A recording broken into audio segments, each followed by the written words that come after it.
How's it going, everybody? Welcome to my channel. For those of you that are new here, my name is Black Apino the Apple Guy, and today I'm going to be doing a quick review on my first ever mirrorless camera, the Panasonic G7 Lumix.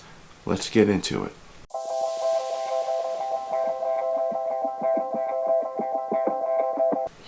Welcome back to my channel, folks. Today I'm just going to do a quick review on this camera. This is my actual first ever DSLR camera. My first ever mirrorless camera, or just regular camera like these in general wise. This is the Panasonic G7 Lumix. This is a mirrorless camera. It shoots video at 4K at 30 frames a second. It does have a removable lens, mirrorless lens. This comes with the standard 14 to 42 millimeter. And is it going to be a good camera for those looking to start YouTube channel? I'm going to say yes, just for the fact that, one, it does 4K at 30 frames. I was actually unable to find any cameras that fit the price range that still gave me that high-res video quality. Now, some people may ask, why does that really matter? It depends on how you're shooting your videos. I like to shoot everything in 4K and then render it down to 1080 because it still gives you that smooth cinematic view, at least in my point of view on that. Like I said, I've only had the camera for about a week or so. I did an unboxing of this, so I will drop a link in the description so you can watch that. One of the reasons why I think this is one of the best cameras you can get under $500 and for the options that it gives you is, one, it's very light. So I know with a lot of YouTubers, you know, the lighter the better, or some just like to carry around a heavier camera.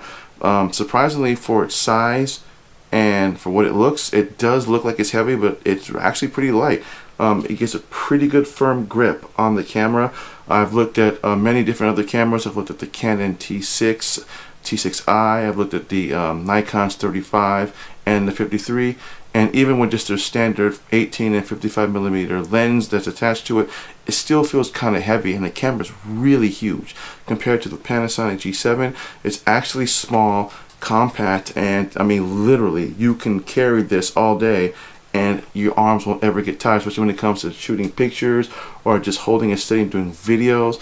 It is pretty light on the hand.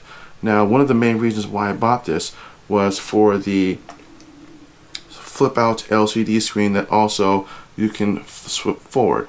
Now, why is that a big deal? When it comes to vlogging, usually when you're doing your vlogging and you're setting up your gear, you want to see what you look like in frame. You want to know if you need to make any quick changes before you hit the record button.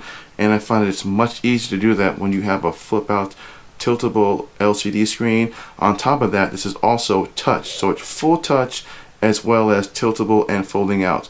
I actually was unable to find any camera in this price range that actually offered, just let alone the 4K capabilities, but the swivel out as well as the tilting up and down in full touch. Obviously you can buy used ones.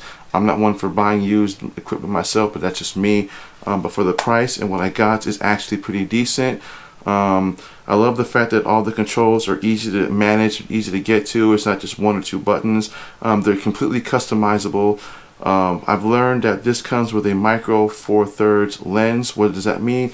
That means that you can swap out the lenses with any other manufacturer who supports that size lens, which is actually pretty good because I've seen some that Olympia carries these. I'm actually looking at getting another camera for this, a lens for this. It's a 45 to 150, and price-wise, it's pretty decent. I mean, it's like 150 bucks for a lens, and obviously the price goes up the more you need, the more your needs arise. But is it good for a YouTuber or for someone who's starting out with their first YouTube channel? Actually, I would recommend it. Yes, it is. Again, the advantages are that it does have a foldable, tiltable, touchscreen LCD that makes it much easier for do vloggings and reviewing. So when you've got it mounted to a tripod, you literally just have it kind of right in your face, and you can do any adjustments from just the screen without having to consistently flip over the camera, do your thing, and then flip it back again. It just tend to make it a little bit tedious.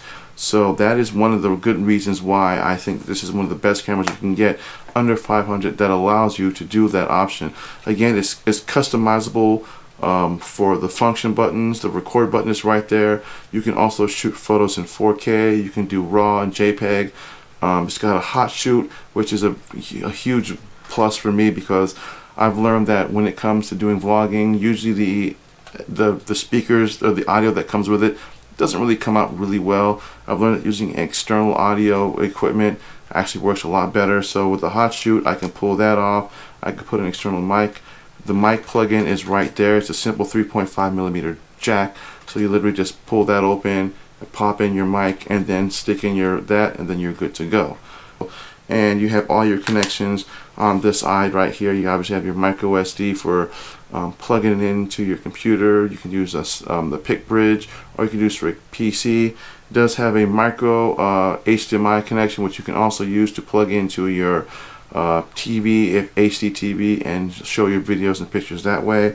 And it also has a function for the remote, which actually I don't really know why you'd want to use that, as there's an app for this that you can actually use as well, and the app is really good. I'm not gonna lie, I've seen a lot of apps for different cameras, and the app functionality just really sucks. But I'm not gonna lie, the app functionality for this is really good.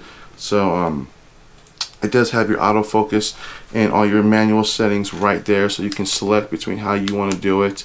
Again, I haven't really had a chance to actually mess with this for say. It does have a pop-up flash if you want to use the flash in low light situations, although I've never really used it.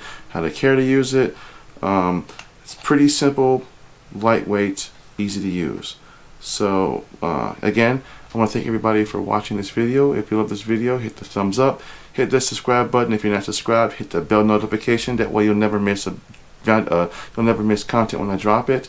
And I will try to drop down at least 1 or 2 videos every week. I do work full time, so it does make it a little bit difficult for me to do as many videos as others, but I will try to do at least 2 videos every 2 weeks. So again, everybody, thanks for watching, and have a good day.